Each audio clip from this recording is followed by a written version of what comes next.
Did you know you cannot open a light or close the radio? Today we fix this common mistake and master the turn phrasal verbs on, up, and out. You will learn why we use turn for electronics, how turn out relates to events, and how turn up relates to volume. We have 3 short dialogues today: the living room, the car, and the event. Let's fix your English. Welcome back to English Dose Radio. This is the place where we take 10 minutes out of your busy day to slow down, focus on the details, and learn the English that native speakers actually use in real life. I am Sarah, and I am here with Mark. Hello, everyone. It is great to be back. Today, we are tackling a topic that I hear students struggle with constantly. It is one of those mistakes that immediately marks you as a non-native speaker. It is not a grammar mistake that makes the sentence impossible to understand, but it just sounds wrong. Exactly. If you say, "Please open the light," I understand you. I know you want the room to be bright, but my brain stops for a second because the image is strange. That is what we want to avoid.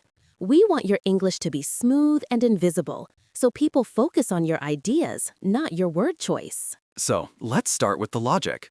Why do so many students say open the light or close the light? It is usually a direct translation from their first language. In many languages, the verb for activating a machine is the same as opening a door. But in English, we make a very strict distinction. Right. Think about the word open. In English, open usually means removing a barrier or creating a space to pass through. You open a door. You open a window. You open a box. You open your eyes. In all these cases, something physical is moving to reveal the inside or create a passage. Now think about a light switch. When you touch the switch, you are not creating a hole in the wall. You are not removing a lid. You are completing an electrical circuit. Historically, before switches, we had gas lamps. To get the gas flowing, you had to physically turn a valve. You had to rotate it. That is fascinating. I always forget about the gas lamps. So the phrase turn on stuck around even after we switched to buttons and switches. So the rule is simple. If it is electronic, or if it involves power, we use turn on and turn off. We do not use open and close. Let's listen to a short dialogue to hear this in action. Imagine a couple, Tom and Lisa, entering a dark living room. Listen to how they use the phrasal verbs. Honey, it is freezing in here. Can you turn on the heater? Sure, I will turn it on in a second. I can't see anything, though. Where's the lamp? I think it's behind the sofa. Just turn on the main light for now. Okay, click. There we go. Wow, it is messy in here. Don't look at the mess. Just turn off the TV, please. It has been on all day. Okay, that was a simple exchange, but it was packed with correct usage. Let's break it down. First, Lisa said, "It is freezing in here. Can you turn on the heater?" Note that a heater is a machine. It uses power, so we turn it on. If she said, "Open the heater," it would sound like she wants him to take a screwdriver and open the metal panel to look inside the machine. That is a great visualization. Open the heater implies repair or maintenance.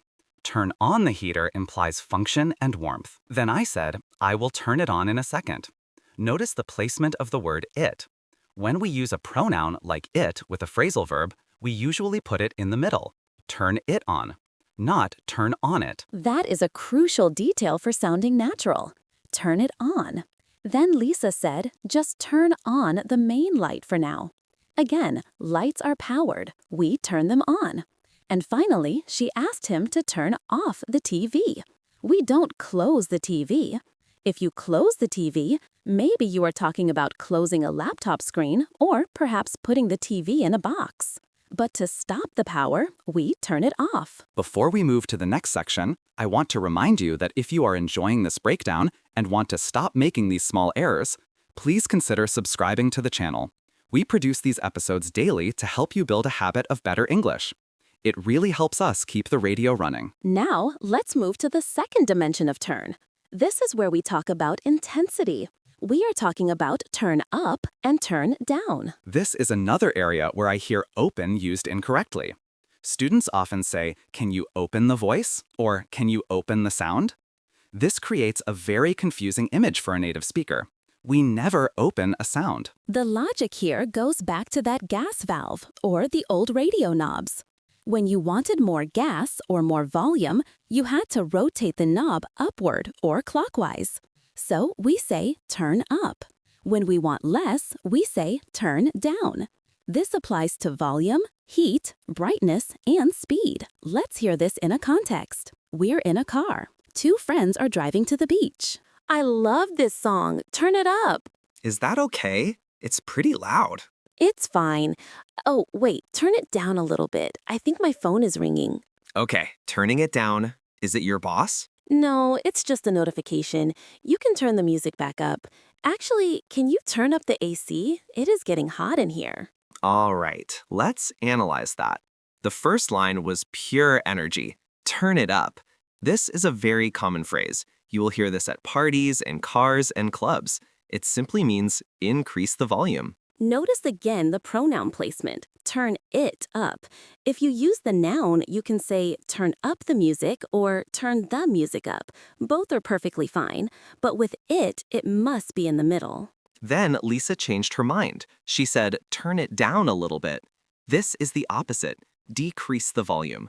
She did not say close the volume or lower the voice. She said turn it down. And then we saw a shift in context. She said, can you turn up the AC? The AC is the air conditioning.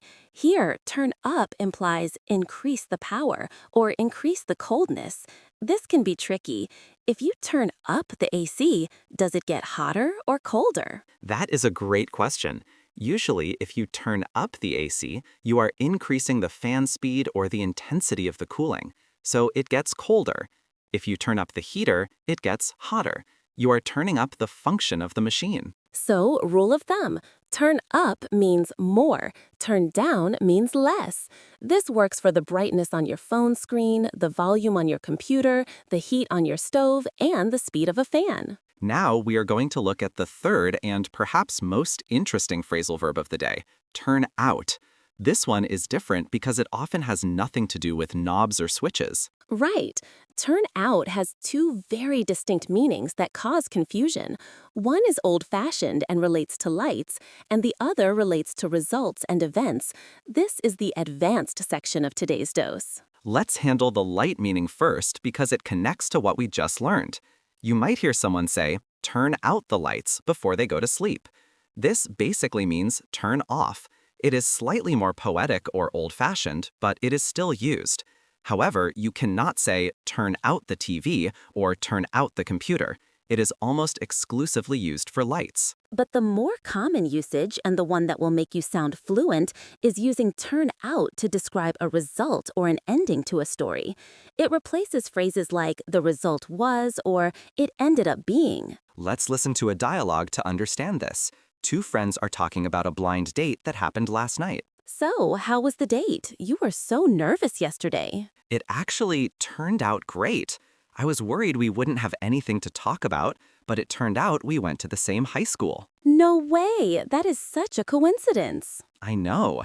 The food was terrible, but the evening turned out to be really fun. We are going out again next week. I am so glad it turned out well for you. Did you catch that? They used turn out 3 times. Let's look at the first one. It actually turned out great. This is a beautiful sentence. Instead of saying the result of the date was great, which sounds robotic, he says it turned out great. It implies that there was uncertainty before, but this is the final result. Then he said, it turned out we went to the same high school. Here, turn out means to be discovered or to become known. It was a surprise fact that revealed itself.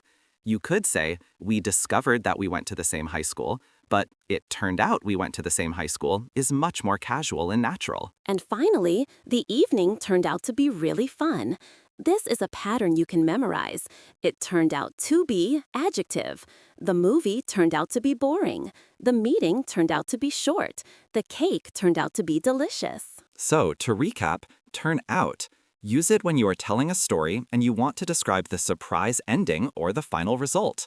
It adds a narrative flavor to your speech that the result was just doesn't have. We also have one more meaning for turnout, which is about people. If we say a lot of people turned out for the concert, it means they arrived or attended. We call this a good turnout. Exactly. So turn out can mean to end up a certain way, or it can mean people attending an event. Contrast that with turn up from our previous episodes, which means to arrive unexpectedly. He turned up late, versus hundreds of people turned out for the show. It is subtle, but these nuances are what take you from the intermediate level to an advanced level. Now we are going to do something very important. We are going to practice. I am going to say a sentence with the wrong verb, using open or close or a clumsy phrase. I want you to listen, think, and then say the correct sentence using turn on, turn up, or turn out. I will give you a few seconds to think, and then I will say the correct answer. Are you ready? Let's try. Number 1. Please open the television. Please turn on the television. Remember, it is a machine. We turn it on. Number 2. The music is too low. Can you open the sound? Can you turn up the sound, or can you turn up the volume? Open the sound is impossible physics. Turn it up. Number 3. The result of the game was a draw. Try to use a phrasal verb here. The game turned out to be a draw, or simply, it turned out to be a draw. This sounds much more like a story. Number 4. It is too bright. Close the light. Turn off the light, or if you want to use the phrase we just learned, turn out the light, but never close the light. Great job! If you manage to get those right, you are already rewiring your brain to stop translating directly and start thinking in English concepts. And don't worry if you still slip up and say open the light occasionally. It takes time to break old habits. The key is to catch yourself.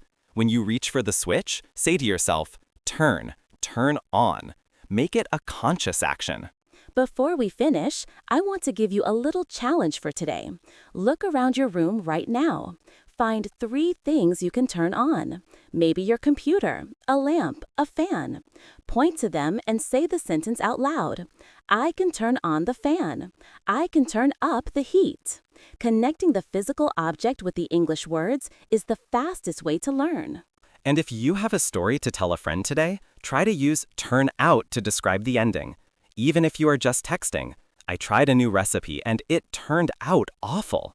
Use it and it will become yours. That brings us to the end of today's English dose. We hope you feel a little more confident with these small but powerful words. If you found this helpful, please hit the like button. It tells YouTube that this is a useful lesson and helps other students find us. And if you haven't subscribed yet, please do. We are building a library of these calm, practical lessons, and we want you to be part of it. Thank you for listening. Keep practicing, stay calm, and we will see you in the next dose. Goodbye, everyone. Turn off your device and have a great day.